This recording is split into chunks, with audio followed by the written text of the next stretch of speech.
All right, we're at our next location. We've got somewhat of a riddle to figure out. It sounded like Mr. Hartley had won the lottery or something. Oh, wow. I peeked out the door and he was jumping up and down, screaming, I'm rich, and carrying on. All right, so this is the next place we're going. It read that this place is supposed to, we pull up and the place is on fire. Or something. Then he handed him a single nickel from his pocket and told him to go get a job. The drug head lost it. The building is burning bright, flames raging with all their might. Armed with a hose of 25 feet and the fire hydrant stationed across the street. Which way must you make the water go in order to quench the blazing inferno? And we are saying southwest. Yeah! We got it.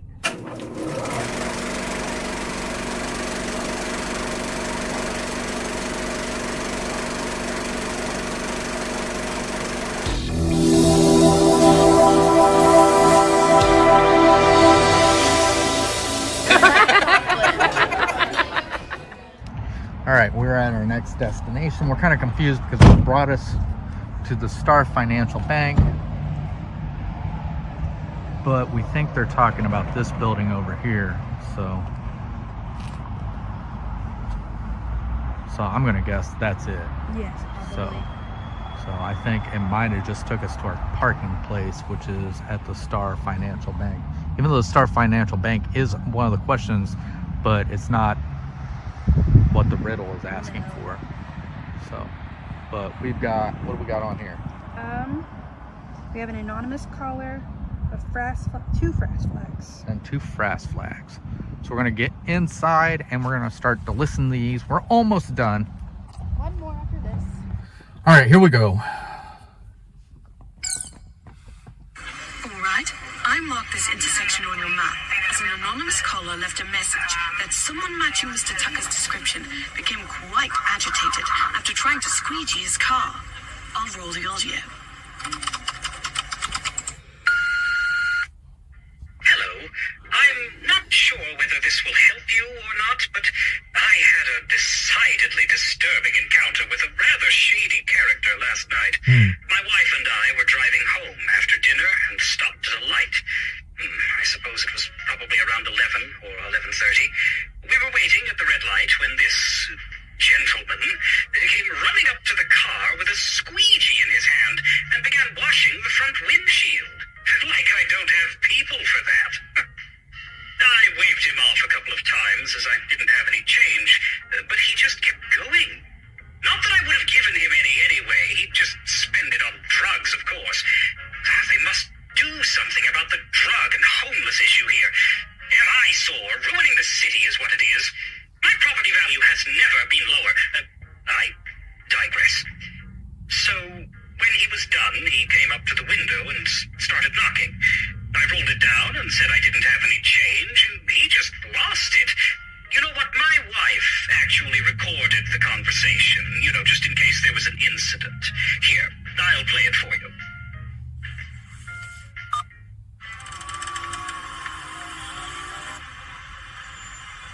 I just washed your windows. Aren't you gonna pay me? Apologies, young man. I'm all out. All out? Come on, man. Rich guy like you and your fancy Jaguar. The ladies all dressed up, eh, man? You gotta have something. I told you, sir, I've not got a dime. I didn't ask you to clean the windows. Oh, you rich is so spoiled. Taking advantage of the lower class like this. That's how you get so rich, isn't it? Relying on the working class like me to... You think you're dirty class? Yeah. You're nothing but a leech on society. This city used to be magnificent, Yes, until your kind showed up. My kind? You know what? Screw you and your prissy wife. Don't talk about my wife like that, you low-life scum. Oh, Harold. The hell with this, man. I'm just gonna murder the next rich book I see and take the money for myself. You'll see. I'll see.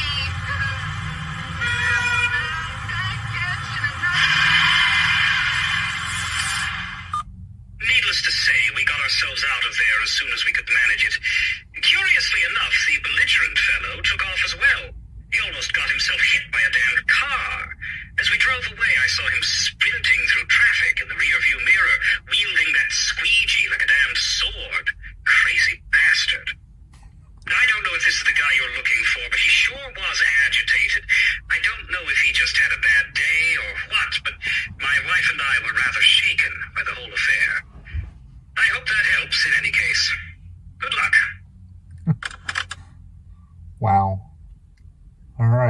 we got next? Frass flag. Frass flag.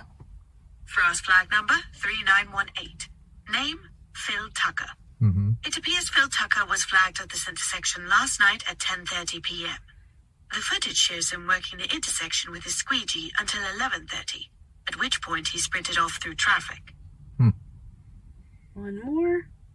Frost flag number 4921. Name, Ferris Vega. Oh, no. It looks like Frost flagged Ferris Vega here last night at 1:05 a.m. The footage shows him walking by in the general direction of the crime scene. I can't make out any other details. The footage is quite blurry. Alright. In this place, the fields are in no green grass but basketball bins. Where athletes run and jump all day, it's a house for sports in the modern day. What place is this? So it's got to be the Muncie Field House. Yeah! Yay! We got it. So Next one. next one, we're heading off to our next location. And I believe this is our last location. So We are in the same spot, I think. are we? How far away is it? 1 minute. Okay, so we're going to head over to where we're supposed to be. Okay, so we are still in the same area. Obviously, we did not have to move. So we've got some stuff to do. And then Haley and I have to make the decision on who we believe is our murderer. Yeah. So we are going to go ahead and start listening to some of the evidence. Audio. So, but we got audio. All right. First up, we got Albion Burrows. Albion Burrows, who's been very suspicious. Ah, yes, old Albion. Albion followed Andrew to the hotel where he managed to sneak a picture of his bank card. He then followed Andrew to the bank where he snapped a picture of his debit card and PIN code from the window. He entered the bank after Andrew deposited the check and tried to steal his money, but was thwarted by the bank's security procedures and Zaku's assertiveness. After learning he needed the physical bank card to access Andrew's money, Albion gave up on the idea of stealing the money and went to his usual pool hall to try and hustle some of his own.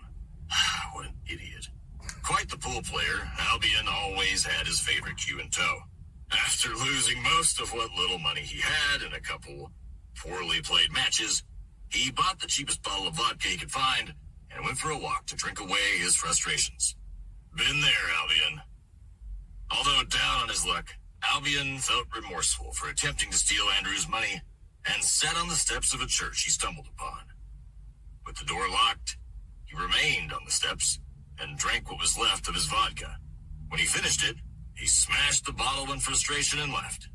Still extremely angry over the evening's events and quite drunk, he stumbled a couple blocks before destroying his cue against a wall.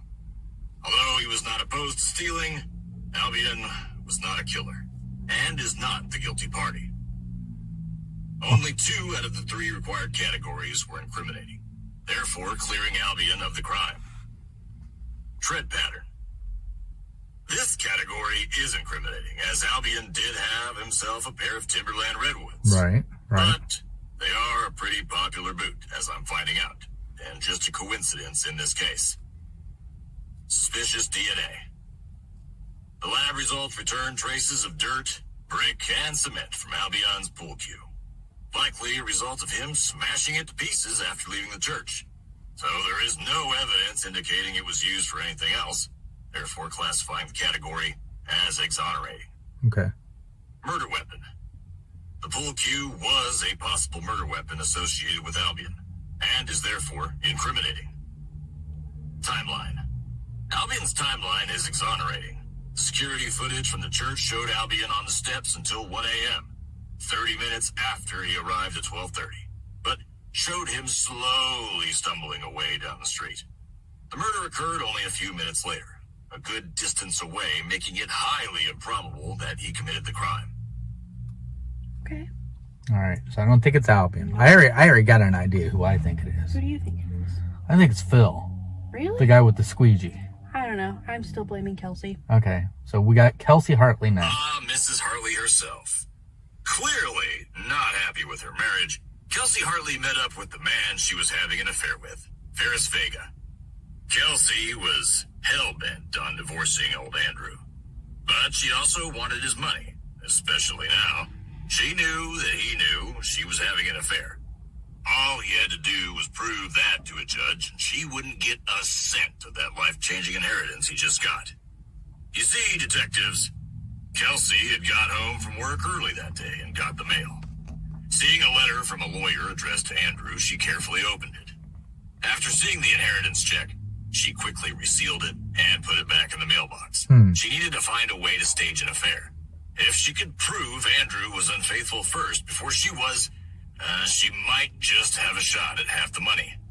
Realizing the usefulness of the GPS tracking tag she bought herself last Christmas, and deviously gifting Mel, she quickly concocted a plan. When Andrew got home from work, she slipped one into his wallet without him noticing and began tracking him with her laptop. Later that night, she went to a show with Ferris, but her mind wasn't with Ferris. It was with the money. It's all she could think about.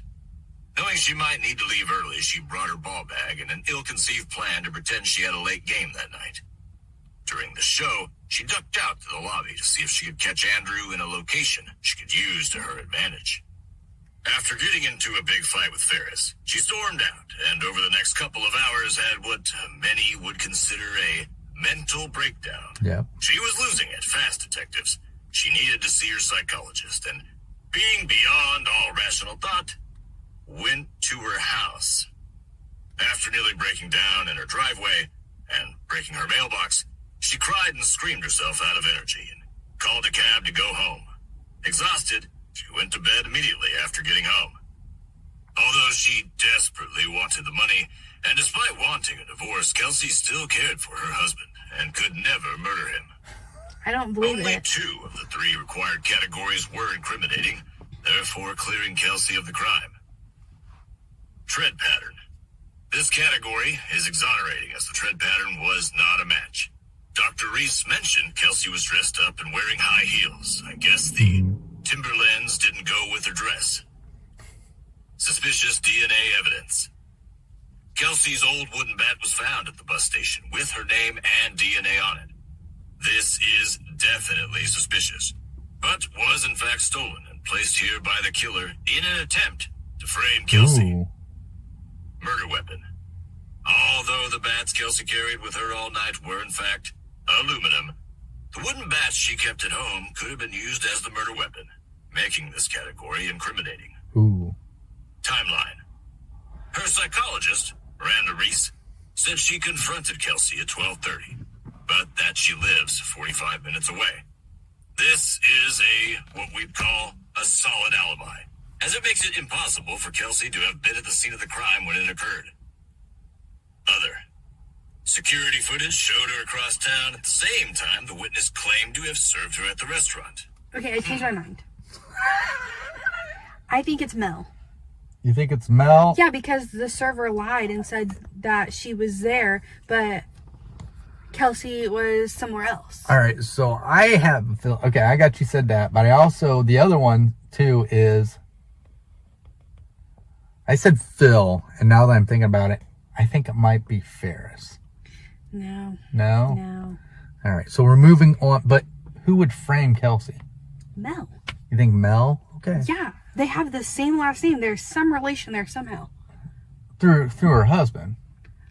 Yeah, like that's what I'm saying. What if it's an ex-wife? I don't know. All right, what's next? Phil. Phil. Phil Tucker. Phil. Well, you wouldn't be the first one to accuse him of a crime, but probably not the last either. To say Phil was desperate on this day would be an understatement. He was out of money and short on drugs. He was intent on robbing someone, but he had supplies first. As Phil was trying his best to steal what he needed, as well as something he desperately wanted, a new pair of boots, he got a glimpse of a cop car pull up outside. Knowing who it was there for, but not wanting to leave empty-handed, he quickly opened the back door and threw the roll of tape and his old boots out. Old Phil actually pulled one over on us, the sneaky bastard. The officer that arrested him failed to notice he was wearing brand new boots, which, let's just say, isn't exactly normal for a junkie like Phil. My guess is he's done this before, or heard of someone who has. Trying some footwear, dump the old ones somewhere and hope no one notices. After getting arrested and subsequently released, Phil was seriously tweaking. He could feel the withdrawal coming and needed a fix. So he grabbed his trusty old squeegee and tried to make what money he could. He was clearly not happy about it, though, considering his altercation with the caller we had. Doesn't seem like it worked either, as he gave up an hour later and went with a more, direct route, accosting people at a restaurant for money. We're not sure what he did after getting thrown out, and probably don't want to know either. Although he was desperate and known in the system, Phil couldn't bring himself to armed robbery, or worse, murder. Phil only had 2 out of the 3 required incriminating categories. Tread pattern. Phil's boots matched the tread pattern at the scene of the crime. However, he had stolen new ones and dumped the old ones hours earlier. The cleaners said they were found and placed in the lost and found at 10 p.m., approximately 2 hours before the murder. Phil's new boots, a pair of Kodiaks, did not match the tread pattern. Therefore, this category is exonerating. Aww. Suspicious DNA. There was nothing found in this category for Phil, making it exonerating. Murder weapon. This category is incriminating, as Phil's squeegee could definitely have been used as a murder weapon, especially with the wooden extension and the way he was threatening people with it. We did not find any evidence suggesting this, though. Timeline. The restaurant manager called the cops at 12:30, but mentioned the altercation lasted another half hour until 1 a.m. Although perhaps unlikely, this is not a sufficient alibi, as Phil could have made it to the scene of the crime in 10 minutes, and is therefore incriminating. Okay, so let's think about this. All right, so somebody killed Andrew Hartley. Mm-hmm. All right, probably for the money that he just inherited. Mm-hmm. All right, the wife is being blamed. Yes. Framed. Yes. Okay, so who is willing? So it would be another Hartley. So you might be right. That would be the one who would end up with the money. I don't know how Ferris Vega would be in that, since he's, I don't know. So let's go ahead. All right. So next up we have Mel Hartley. Mel. An interesting choice. I can see why you might think it was her after it became clear she lied about serving Kelsey. If you didn't catch that, aside from the fact that she wouldn't give her last name and refused to go inside the restaurant, there were a few, inconsistencies in her interview with Detective Parham. For starters, she kept confusing an iPad with a laptop. I don't even know how you do that. And mentioned she saw Kelsey's screen show some sort of tracking software pinpointing Andrew at a park. We know this isn't true, though, as Andrew was at a hotel bar and then the bank during this time. She also mentioned seeing Kelsey's picture on the news as a suspect in the murder at the start of her shift. But the murder didn't happen until later that night. The proverbial straw that broke the camel's back, though, was when Kelsey was picked up on Frass across town. This proved Mel lied about the entire restaurant scenario. Wow. So, we know she lied about serving Kelsey. But why? Well, it turns out that Mel is actually short for Melissa. Her full name is Melissa Jade Hartley. If that name rings a bell, it's because Melissa Hartley is Andrew's cousin, the one I mentioned at the beginning. Melissa is the daughter of Robert. Yes, the Robert who left Andrew everything he had. Melissa and her father had been estranged for years. Had some sort of falling out. It must have been pretty ugly, though, as a few years ago, unbeknownst to her, Robert changed his will to completely cut her out, giving his entire net worth to his only living relative, his nephew Andrew. After Robert's death, Melissa, expecting to become incredibly rich, instead became incredibly angry. Angry and desperate. Knowing that her family fortune was given to Andrew, and that as the only child, if something I think were we to can happen stop to him, this. Yep. she would be next You in want me line. to? Stop it. We are Mel saying drove it her is cousins Mel Hartley. Yes. That's who we're saying it is. Mel Hartley. We're not even going to listen to the Vega. Do we need to listen to the investigation No, wrap up? we will after we make our decision. All right. Okay. So where do we make our decision at? Right up up here. Okay, we believe it is Mel Hartley. Okay, you ready? Yes. Yeah! Yes, we got it. All right, so let's go ahead and listen to what the wrap-up says. Well, folks, it's official. Give yourself a pat on the back. You're detectives now. Melissa Hartley will spend the rest of her life behind bars thanks to you. There's a lot of scumbags left, but our city is a little safer with her off the streets. Keep this up, and you'll be on your way to captain in no time. When you get back to the precinct, drinks are on me down at the pub. I have a feeling I'll be working with you on a case again soon. Commander Mahoney, out. Performance review. All right. Tab. Tap next. We got an 8 out of 10. 8 out of 10. That's all it is. Awesome. So that was it. If you guys like this kind of thing, let us know, and we might do something like this. I think they got other stuff on here, so we might end up doing some more of this. I think they have like where you can take walking tours through different cities and stuff like that. So, which sounds amazing. This did take a little longer, so it may have been done in a couple of videos. If so, I know that sometimes these get long. I mean, right now, just this one part we're looking at is over 14 minutes. But that is going to do it. Thank you guys for joining us, and I hope to catch you on the next adventure. We'll see you later. Bye.